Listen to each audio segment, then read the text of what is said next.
subluxation, what chiropractic is all about is subluxation. Basically, subluxation is when one of the vertebrae, the bones in your spine, we have 24 movable bones, which we call vertebra. These vertebrae sometimes will move out of place. And when they move out of place, they will actually interfere with the nerve flow from your brain down to your body parts. So what it does is it takes away the body's ability to function a little bit, just a little bit most of the time. So what we do in chiropractic, my skill is finding and locating those vertebrae that have moved out of their proper position, and then put a little bit of a force, which we call an adjustment, into the spine, which allows the body to take that bone and bring it back to its proper position, thereby removing that nerve interference off of that nerve, allowing that body part to get its full energy, its full life support. Well, that's the tricky one. A lot of people believe that there has to be a symptom. We think we have to have back pain, headache, or some other problem, right?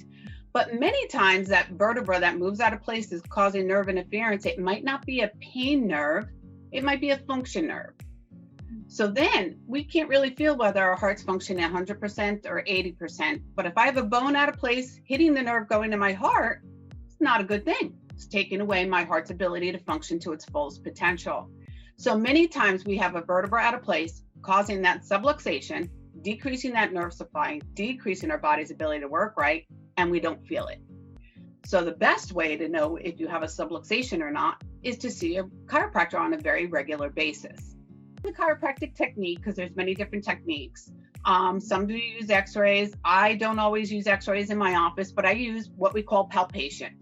I use my fingertips to feel what is moving properly, what is not moving properly, and then finding the actual line of drive, how to actually adjust it with the least amount of force for that body to take that bone and bring it back to its proper position. So it depends on the technique. There are quite a few different techniques. Some use instrumentation, so some use thermography and all different types of things that help with their technique. So I use my hands. God gave those hands to me to use for a specific reason.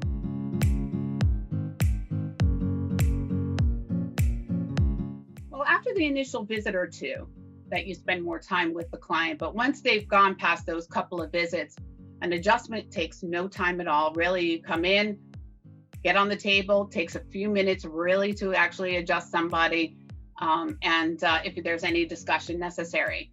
That's if you don't do anything outside of chiropractic. You know, some other offices do PT and these kinds of things as well, but just for an adjustment doesn't really take very long at all.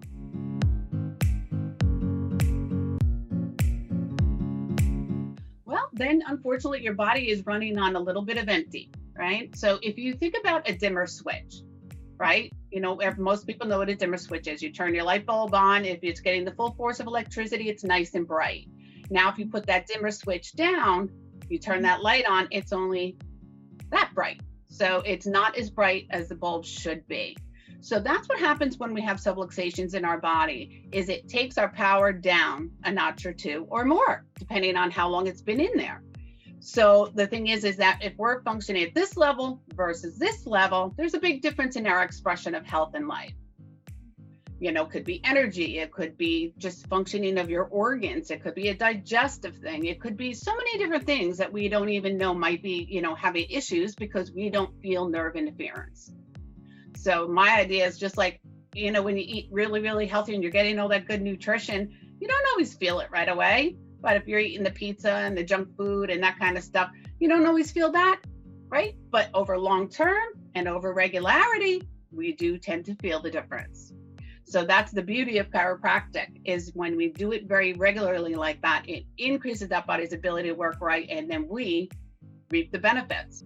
The key is education, just like what we're doing today. It's getting the word out, helping people to understand, but it's basically really moving them from a model of the treatment. You know, there's a lot of chiropractors out there that follow the treatment model, even though they're doing chiropractic. And then there's a lot of chiropractors that practice like I do, is that we help people with changing their health styles to be able to make better choices in life, like going to the chiropractor, exercising regularly, eating healthy, these kinds of things that allows this body to work better so it's not sick nearly as often. Plus, we have a little bit of a stigma too of understanding what symptoms really are. We think as soon as we have a symptom that it's something really bad. And many times the symptom is actually really good. It's your body letting you know that it's doing its job, or we need to change what we're doing so the body gets better. I think each person likes their individual choices. I go weekly. I look at all the stresses that I have in my life and how busy I keep myself, and also how in tune I want to keep my body, how in tune I want it to be functioning to its full potential. So this way, if something does occur, my body will create something to say at least that something's not right, and I can listen to it and then change what I'm doing. So the more we lessen that power, the lessen the feeling, lessen that nerve response, the less we actually know what's happening inside of our body. So the more things that we do to increase this working right from the brain on down, then we actually reap those benefits and can actually become much more in tune with the energies our body needs, whether it be food, water, sleep, these kinds of things, and increase those to work into their capacity as well for this body makes a huge difference as well. Well, if they have vertebra out of place, they need to be adjusted, and I adjust them. Is it always the same vertebra? No. Many times it can be, because a lot of times when people, especially if they start chiropractic as an older adult, they might have had these subluxations in their spine 10, 20, 30, 40, 50 years. So, when we go to adjust it once, the body's going, nope. Been out of place for 50 years. This is the way we want to keep it. We've adapted to it, right? So we have to go through a process of healing and change. So, right, just like it takes a split second to cut your hand, but it's going to take a couple of weeks for that to heal, right? So if we have subluxations out in our spine and they've been there for a long period of time, it takes some time for them to heal and change. So maintenance, and that's what you're asking that kind of question, is ideally, I believe once a week is a wonderful maintenance. And that's how most of my practice is weekly. So I have some that every 2 weeks. We brush our teeth every day. Why not get your spine checked on a regular basis? That, basically it's this brain that controls everything in our body. So if this brain can't get to that body part, that's not good, right? So to me, that was real key when I was young and I started chiropractic, and, allows me to really work hard, do many things, play a lot, and hang out with my kids and future grandkids to be able to play